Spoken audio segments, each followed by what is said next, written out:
Nostalgia is essentially a state that seems to recall vague feelings, past favorites that made us feel good. But behind it, quite a few mysteries are going on. Krystine Batcho, a psychology professor at LeMoyne College and a longtime nostalgia researcher, said, "Consuming nostalgic media of all types gives us a way of thinking about who we are and helps us make sense of our purpose in life."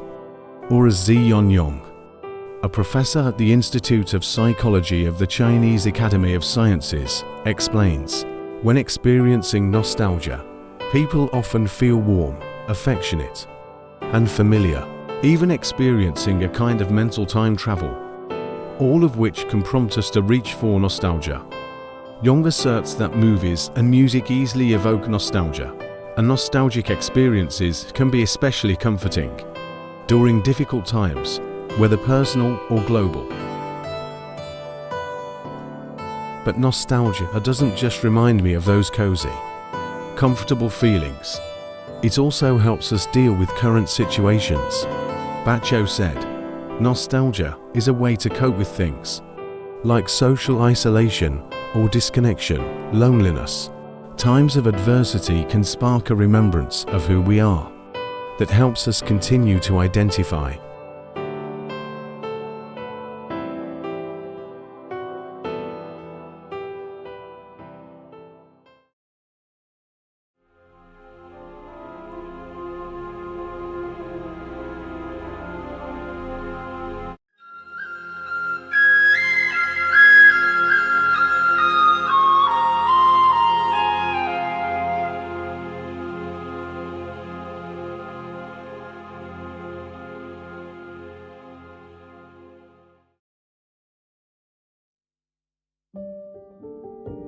During our journeys to explore the world out there, have we ever stopped and reflected on our homeland, or take the trouble to dig a little deeper? When standing in front of that vast sea of people, or those splendid, luxurious wonders, have we ever seriously asked ourselves where our soul belongs? There is nothing more wonderful than returning to your hometown, especially to find the land that nourishes our souls.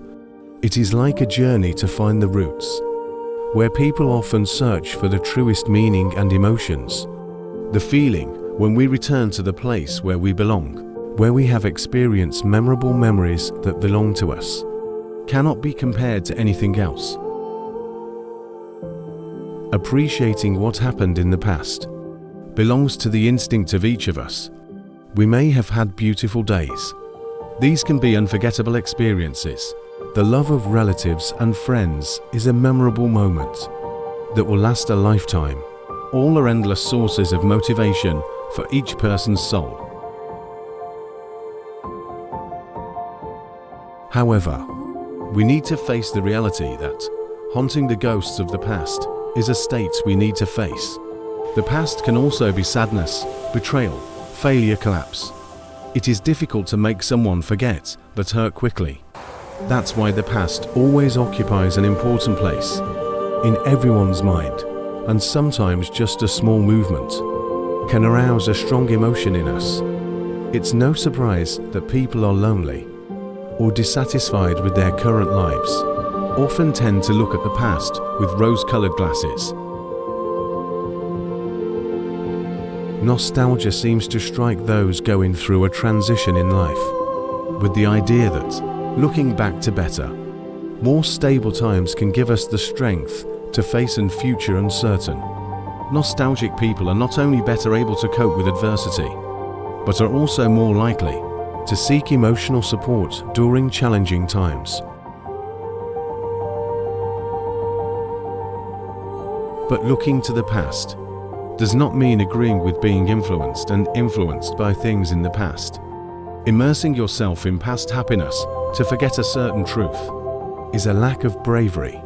If the love in the past is true, it will last forever in the present and the future. We don't need to be too immersed in it to feel happy. We can keep it, but don't swim in it, because one day we will fall deep into that sea of dreams. And when the present does not have the same happiness as the past, We do not need to hold on to the past forever, because of that happiness that does not last long. But wallowing in the past is not as dangerous as letting the past dominate our present and future. Humans, like the entire world, cannot exist outside of time. If existentialists emphasize the role of the present, people, by instinct, often look toward the future. But in reality, the future and the present are both controlled by the past. Furthermore, sometimes it is difficult to clearly distinguish between the present and the future.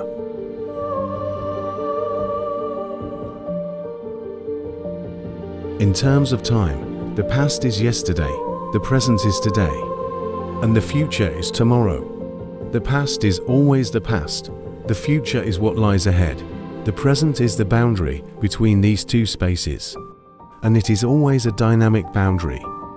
According to conventional thinking, it is clear that the present is the most real, even the most meaningful.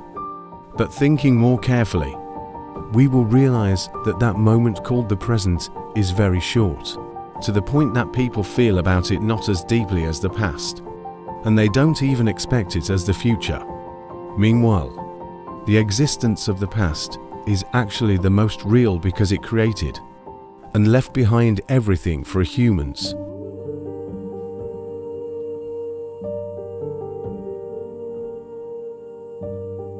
From Descartes' point of view, space and time are divided in a very transparent way. However, we do not study space or time from such a point of view. We do not study the structures of space according to the usual definition. Here, we study how the past has shaped the human mental structure. How do the values of the past continue to contribute to the future? The whole fun of life is today, but all that makes today interesting is yesterday. And always has been. The past is a domain of time, a domain of space that forms everything that humans have.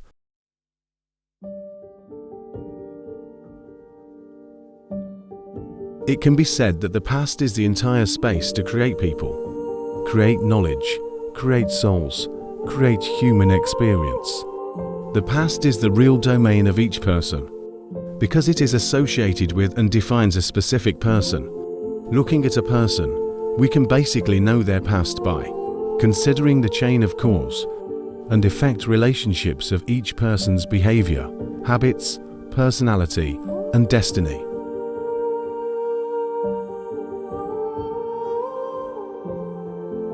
Eastern and Western philosophy both talk about this relationship, and in essence, the cause and effect relationship is the relationship of the past, present, and future. Americans also have a good saying, "Don't forget the past, learn from it."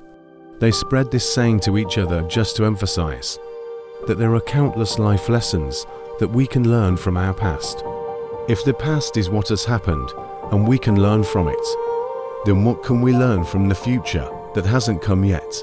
Perhaps this is a common thought that most of us have had at least a few times in our lives.